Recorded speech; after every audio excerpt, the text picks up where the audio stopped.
যুক্তরাষ্ট্রের আকাশে ঘনাচ্ছে বিপদের মেঘ। New York, Chicago, Los Angeles সহ দেশটির অনেক বড় শহরেই বইছে আতঙ্কের হাওয়া। অবৈধ অভিবাসীদের খুঁজে বের করে তাদের তাড়িয়ে দেয়ার জোর প্রস্তুতি নিচ্ছে ট্রাম্প প্রশাসন। ব্যাপক ধরপাকড় শুরু হলে জটিল সংকটে পড়বে দেশটির অসংখ্য শরণার্থী। এর জেরে অনিশ্চিত হয়ে পড়তে পারে অবৈধ পথে যুক্তরাষ্ট্রে পা রাখা লক্ষাধিক বাংলাদেশি ও তাদের পরিবারের ভবিষ্যৎ।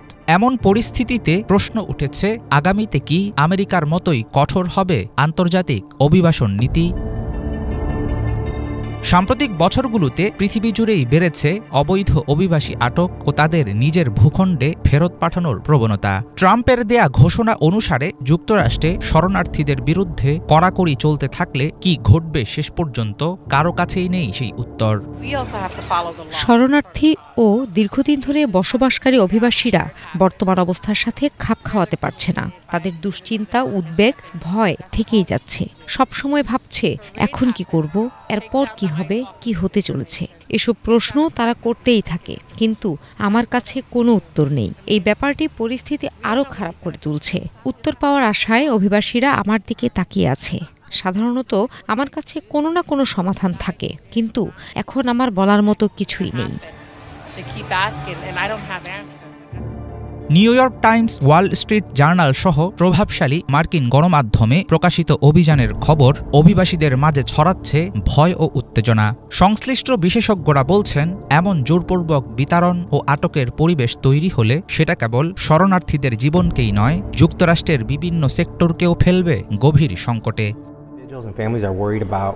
শরণার্থীরা নিজের ও তাদের পরিবারের সাথে কি ঘটতে পারে সেটি নিয়ে চিন্তায় আছে। ডিপোর্ট বা নির্বাসন নিয়েও রয়েছে উদ্বেগ। কিন্তু অভিবাসীদের জন্য সবচেয়ে বড় আঘাত হলো ভয়ের মধ্যে বসবাস করা। যখন মানুষ ভয়ের মধ্যে বাস করে, তখন তারা কোনো কাজে যায় না, শিক্ষা প্রতিষ্ঠানে যাওয়া বন্ধ করে দেয়। দীর্ঘমেয়াদে এর আঘাত কেবল শরণার্থী গোষ্ঠীর উপর পড়বে, ব্যাপারটা সেরকম নয়। অভিবাসীদের শ্রমের উপর নির্ভরশীল হয় আমাদের নগরীসহ সারা দেশেই পড়বে এর প্রভাব। আমাদের পণ্য কেনে এমন ভোক্তাদের একটি বড় অংশ মার্কিন যুক্তরাষ্ট্রে অভিবাসী হিসাবে এসেছেন। ফলে এসব মানুষ ভয়ের মধ্যে থাকলে সেটা প্রভাবিত করবে সবাইকে। মার্কিন সরকারের কর্মকর্তা ও শরণার্থী অধিকার কর্মীদের বরাতে বিভিন্ন সূত্র জানাচ্ছে, অচিরেই অভিযান শুরু করতে পারে যুক্তরাষ্ট্রের ইমিগ্রেশন অ্যান্ড কাস্টমস এনফোর্সমেন্ট সংস্থা। Chicago, New York, Los Angeles, Denver, মিয়ামির মতো অভিবাসীদের আশ্রয়দাতা হিসাবে পরিচিত শহরগুলো থাকবে তালিকার প্রথম দিকে। যদিও গত 18ই জানুয়ারি এক সাক্ষাৎকারে ট্রাম্পের সীমান্ত সম্রাট হিসাবে দায়িত্ব নেয়া টম হোমেন জানিয়েছেন, এখনও কোনো সিদ্ধান্ত নেয়নি প্রশাসন। পরিস্থিতি সামাল দিতে এর মধ্যেই মাঠে নেমেছে ইমিগ্রেশন রাইটস ও মানবাধিকার নিয়ে কাজ করা বিভিন্ন সংগঠন। আমরা অভিবাসীদের নিজস্ব অধিকার জানানোর কর্মশালা চালিয়ে যাব। ইমিগ্রেশন অ্যান্ড কাস্টমস এনফোর্সমেন্ট সংস্থা কিভাবে কাজ করবে সে সম্পর্কে তথ্য শেয়ার করব। নিউ ইয়র্ক সিটিতে যেখানে কেউ থাকুন অথবা আপস্টেটে চলাচল করুন, আমরা আমাদের কমিউনিটির পাশেই থাকব, সেই সাথে কমিউনিটির যত্ন নেব। সত্যি বলতে, কাউকে জোরপূর্বক ফেরত পাঠানো ও আটকে রাখার মতো কার্যক্রম ঠেকানোর ক্ষেত্রে এটি আমাদের সেরা হাতিয়ার।